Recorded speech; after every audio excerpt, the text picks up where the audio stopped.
എൻ്റെ കൂടെ ഉള്ളത് കണ്ണൂരുകാരുടെ മെഡിക്കൽ മജിഷ്യൻ എന്ന് പറയാൻ പറ്റിയ ഒരാളാണ്.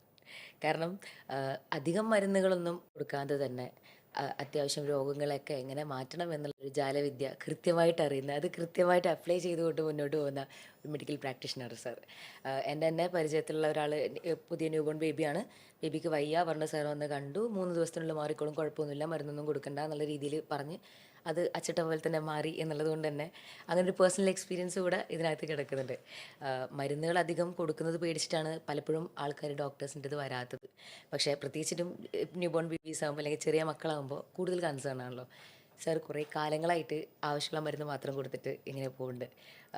സാർ, എന്താണ് സാറിൻ്റെ ഒരു മന്ത്രവിദ്യ? ആദ്യമായി നിങ്ങളുടെ കമൻറ്റിന് നന്ദി പറയുന്നു.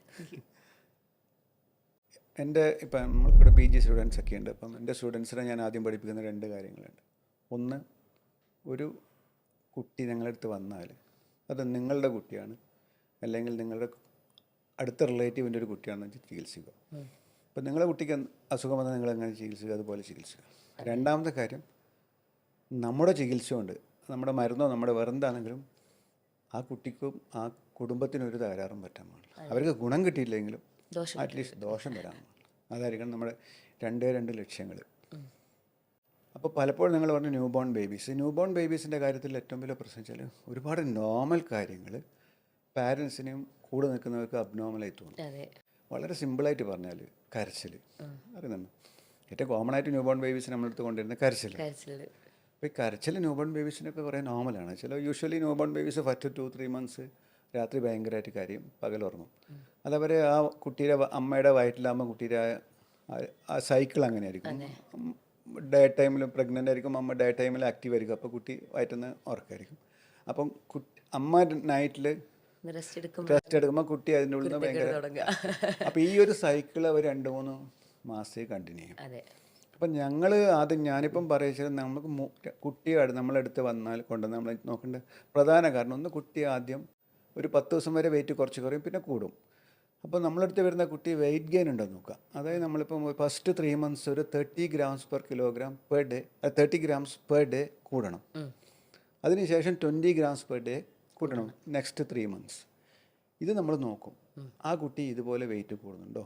വെയിറ്റ് കൂടുന്നുണ്ടെങ്കിൽ വളരെ സീരിയസ് ആയ എല്ലാ രോഗങ്ങളും നമുക്ക് ഇല്ലയെന്ന് പറയാം, ഉറപ്പാണ്. പിന്നെ കുട്ടി ഒരു ദിവസം ഒരു 6 പ്രാവശ്യത്തിൽ കൂടുതൽ മൂത്രമൊഴിക്കുമ്പോൾ ചെറിയൊരു മുക്കലേക്ക് അരച്ചിലൊക്കെ വയറ്റുന്ന നമുക്ക് ഉണ്ടാവാം. അങ്ങനെ ഉണ്ടെങ്കിൽ കുട്ടിക്ക് ഉള്ളിൽ എന്തായാലും പാലെത്തുന്നുണ്ട്, കുട്ടിക്ക് വേറെ കുഴപ്പങ്ങളില്ല. കുട്ടി സഖ്യ എന്ന് വെച്ചാൽ കുട്ടി എന്ത് കാര്യം അസുഖമാണെന്നും കുട്ടി സഖ്യയില്ല. നിങ്ങൾക്കറിയാലോ, ആദ്യം നമ്മൾക്കിപ്പോൾ എന്താ അസുഖം വരുമ്പോൾ നമ്മൾക്ക് എന്താ പറ്റുക, നമുക്ക് ഭക്ഷണം കഴിക്കാൻ പറ്റില്ല. അതുപോലെ ന്യൂ ബോൺ ബേബീസിനോ അല്ല എന്ത് കുട്ടിയാണെങ്കിലും അവർക്ക് ഫീഡ് ചെയ്യാൻ പറ്റില്ല.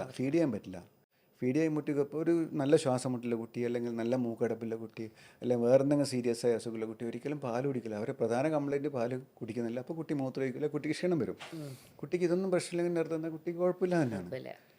പിന്നെ നമ്മൾ വയറ്റുനിന്ന് എല്ലാവർക്കും ഡെയിലി പോകണം. ചിലപ്പോൾ മുലപ്പാൽ മാത്രം കൊടുക്കുന്ന വീട്ടിൽ ഡെയിലി പോകണമെന്നില്ല.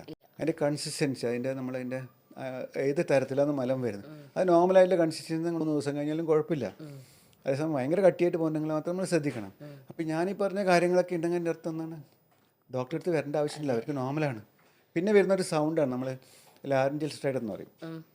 അത് യൂഷ്വലി 2 വീക്സ് കഴിയുമ്പോൾ ഒരു സൗണ്ട് വരും ഇങ്ങനെ കുട്ടി ശ്വാസം ചെയ്യുമ്പോൾ. ചില കുട്ടിക്ക്, എല്ലാ കുട്ടികളില്ല. അപ്പോൾ ചില കുട്ടി കുറേ കൂടുതലുണ്ടാവും.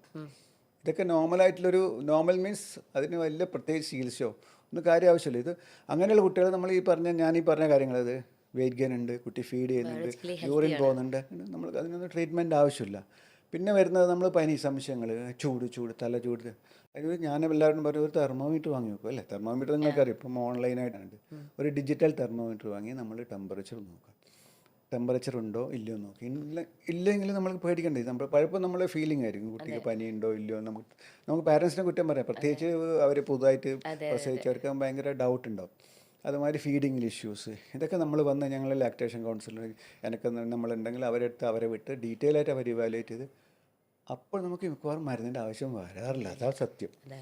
അല്ലാത്ത സീരിയസ് ആയ കുട്ടികൾ അവർ നമ്മൾക്ക് ഒ പിയിലേക്ക് വരാം, അവർ നേരെ കാഷ്വാലിറ്റി വേണ്ടി പോകേണ്ട രീതിയിലായിരിക്കും. അത് കുട്ടി വെയിറ്റ് ഗെയിൻ ഉണ്ടാവില്ല, കുട്ടി ടയർഡാവും, നമുക്ക് ഒറ്റ നോട്ട് നോക്കിയാൽ മനസ്സിലാവും.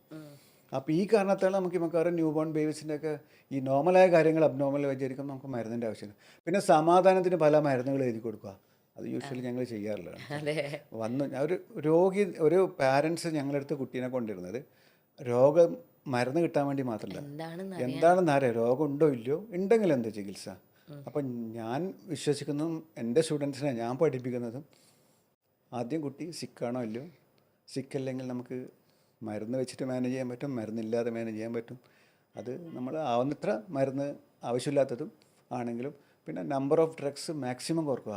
വെച്ചാൽ ഇപ്പോൾ ഈ കേൾക്കുന്ന ആൾക്കാർക്ക് മിക്കവാറും അറിയാം, ഒരു കുട്ടിക്ക് ഒരു മരുന്ന് കൊടുക്കാനുള്ള ബുദ്ധിമുട്ട് നിങ്ങൾക്കൊക്കെ അറിയുന്നുണ്ട്. അതെ അപ്പോൾ നമ്മൾ മരുന്ന് എഴുതുന്നതിലല്ല, അത് കുട്ടിയുടെ ഉള്ളിലെത്തിക്കണം.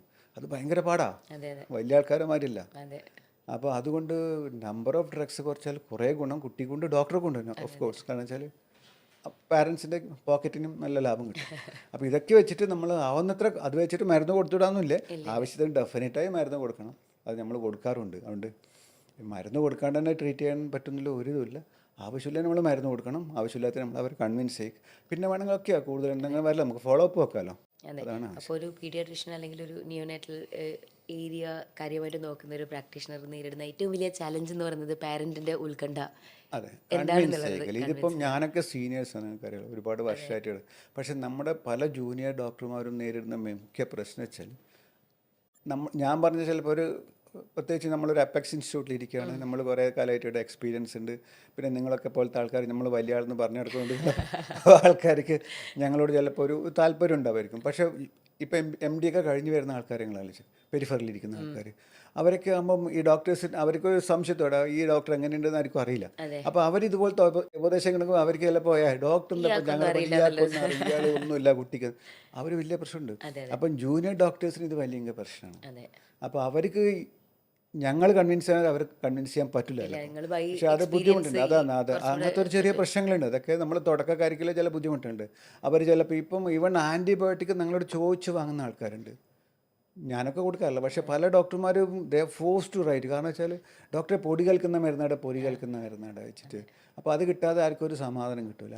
അത് കൊടുത്താൽ വീട്ടിൽ കൊണ്ടൊക്കെ ഇല്ലോ, കൊടുക്കുകയൊന്നും ചെയ്യില്ല. അതുവരെ ഇങ്ങനത്തെ കുറേ പ്രശ്നങ്ങളുണ്ട് നമ്മളെ പ്രാക്ടീസിൽ. അത് കുറച്ച് നമ്മളെ പാരൻസിനും നമ്മൾ ആ നാട്ടുകാരെയും കുറേ നമ്മുടെ അവരെ അവർക്കൊരു ബോധവൽക്കരണം ആവശ്യമാണ്. വെച്ചാൽ അവർ ഈ മരുന്ന് ഡോക്ടർ ആവശ്യമുള്ള മരുന്ന് ഡോക്ടർ എഴുതിക്കോളും. ഡോക്ടറോട് ഒരിക്കലും മരുന്ന് ചോദിച്ചു വാങ്ങാൻ പാടില്ല. പിന്നെ മെഡിക്കൽ ഷോപ്പ് പോയിട്ട് വെറുതെ നിങ്ങൾ അനാവശ്യമായിട്ട് മരുന്നുകൾ വാങ്ങി വെക്കരുത്.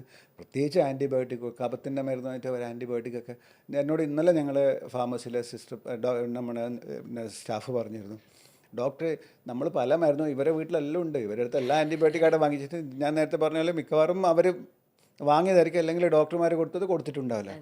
അപ്പോൾ അതുപോലെ ഡ്രഗ്സിൻ്റെ എണ്ണം കുറക്കുക, ആവശ്യമുള്ള ഡ്രഗ് മാത്രം കുറക്കുക.